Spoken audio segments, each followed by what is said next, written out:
सात समय मुक्त होने का उपाय पूछ रहे हैं। और कल हमने आपको बताया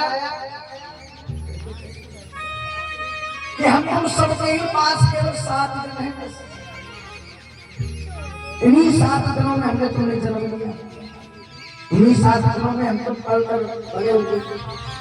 इन्हीं 7 दिनों में हमारे तुम्हारी विवाह, शादी, बेटा बेटी, नौकरी चाकरी, मकान दुकान हमने सब बनाए जोड़े। पर इन्हीं 7 दिनों में तुम छोड़ करके हमें संसार को जाना पड़ेगा। गोविंद भगवान की जय। तो प्रत्येक जीवात्मा के पास जो संसार में वास कर रही है 7 दिन का समय है। इन्हीं 7 दिन में हम अपनी मुक्ति का मार्ग खोज रहे हैं कि हमारी तुम्हारी मुक्ति कैसे हो सकती है, हमें तुम्हें परमात्मा के धाम में जगह कैसे मिल सकती है, भगवान हमें तुम्हें दर्शन कैसे दे सकते हैं, भगवान के हम कैसे हो सकते हैं, भगवान को हम अपना कैसे बना सकते हैं। इन्हीं 7 दिनों में आपको यह सब जानने की बहुत सख्त जरूरत है। तो आइए यही प्रश्न राजा परीक्षित से कर दिया सुखदेव जी महाराज से। गुरुदेव मुझे बताइए, अच्छा देखो एक बात और बताने, अगर राजा परीक्षित सुखदेव जी महाराज से ये कह रहे थे गुरुदेव मेरी मृत्यु को टाल दो, तो सुखदेव जी महाराज भगवान के अवतार है, मृत्यु को भी टाल देते। लेकिन उन्होंने क्या पूछा कि 7 दिन में मुक्त कैसे हो सकती है ये जीवात्मा संसार से। कितना बढ़िया उपाय पूछा उन्होंने। और आज वो उपाय हम तुम सबको सुनने के लिए मिल जाता है भागवत के माध्यम से। तब सुखदेव जी महाराज सुनकर के गदगद हो गए, बोले हे राजा परीक्षित तुमने बड़ा उत्तम प्रश्न पूछा है। जब मैं तुम्हें इस प्रश्न का उत्तर दूंगा तो इससे पूरे संसार का कल्याण होगा। और तब सुखदेव जी महाराज बताने लगे, तस्मात् भारत सर्वात्मा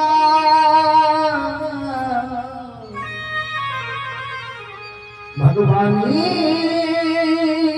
ईश्वरो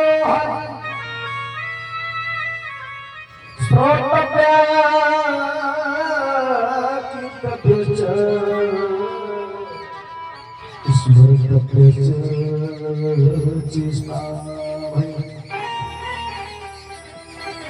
तस्मात् भारत सर्वात्मा।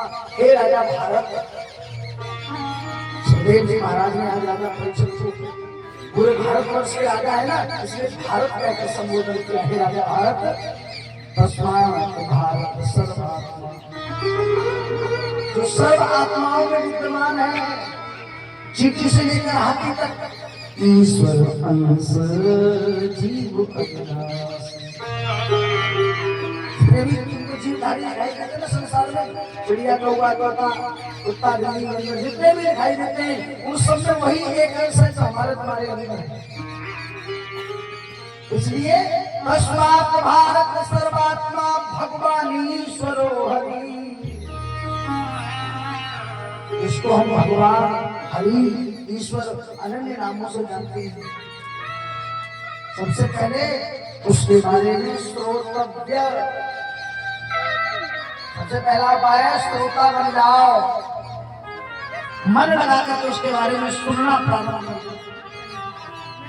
सुनने से पता है क्या रिश्ता मजबूत होता है। और इसका प्रमाण जब आपके घर में बेटा या बेटी की शादी की बात चलती है, तो जो शादी कराने वाले होते हैं उनको बिचौला बिचौलिया क्या क्या कहते हैं तुम्हारे यहाँ, वो आकर के वर्णन करता है। जैसे बेटा की शादी होगी तुम्हारे यहाँ तो बेटी का वर्णन करेगा, बेटी इतनी पढ़ी लिखी है, ऐसी सुशील है, सब है। और हम क्या करते ध्यान से सुनते, छोड़ा की माँ बाप भीतर कब्रान में चुप रहे, बालक समझने लगा कैसी बता रही, यानी पहले वर्णन ध्यान से सुना जाता है। और बेटी को विवाह करने छोला है, और जो बेटा को वर्णन करे, बेटा इतना पढ़ा लिखा है, कौन हमको ऐसे कलर को है, इतने भैया है, इतनी प्रॉपर्टी है, इतने हजार मेरे बापू, तो हम ध्यान लगा के पहले सुनते हैं।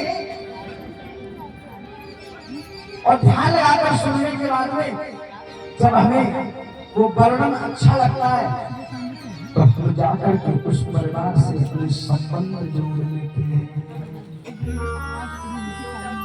ऐसा ही करते हो ना, बेटा बेटी की शादी जब होती है तो पहले वर्णन को ध्यान से सुनते हो, सुनकर के जब तुम्हें वर्णन अच्छा लगता है तो आप जाकर के उनके घर जाकर बातचीत करके उस घर से फिर संबंध जोड़ लेते हो। तो सबसे पहली बात श्रोतव्य कीर्तव्य। सबसे पहले उस परम प्रभु परमात्मा के बारे में सुनना शुरू कीजिए, श्रोता बन जाइए। अब देखो श्रोता होते 3 प्रकार के, अब आप हमें से कौन से श्रोता हो अपने आप फैसला कर लेना। सबसे पहले तो होते हैं श्रोता, जब से आएंगे तब से लेकर बिल्कुल शांत रहकर बिना बातचीत किए हुए तटस्थ होकर के ध्यान लगाकर भगवान का एक एक वर्णन श्रवण करेंगे। बोलेंगे तो केवल हरिनाम कीर्तन बोलने के वक्त अपने मुंह को खोलेंगे बस, बाकी किसी भी बात के लिए बीच कथा में, बीच वक्तव्य में, बीच सत्संग में अपना जुबान नहीं खोलते, वो श्रोता। दूसरे होते हैं सर्वता।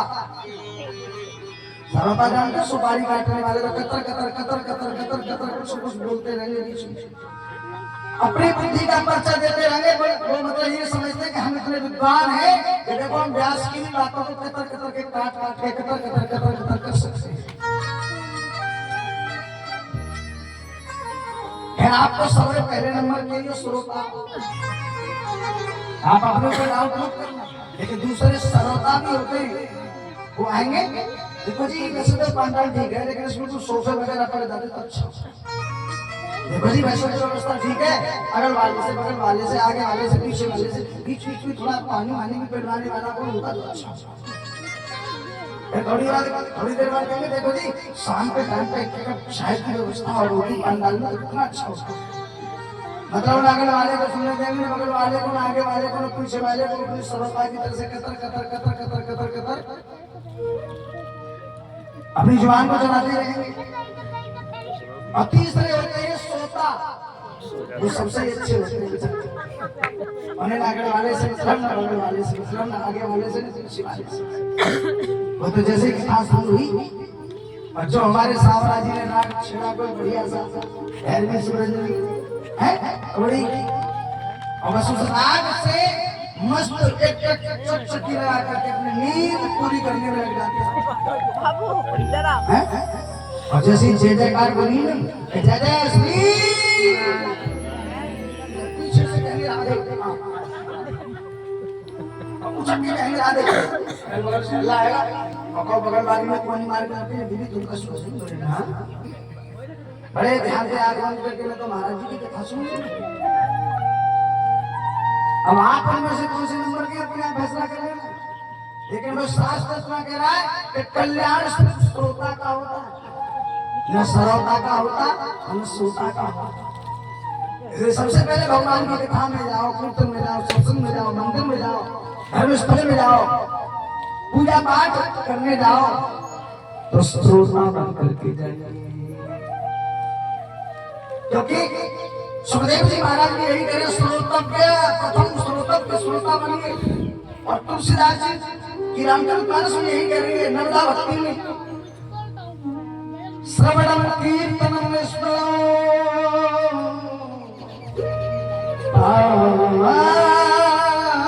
सेवनम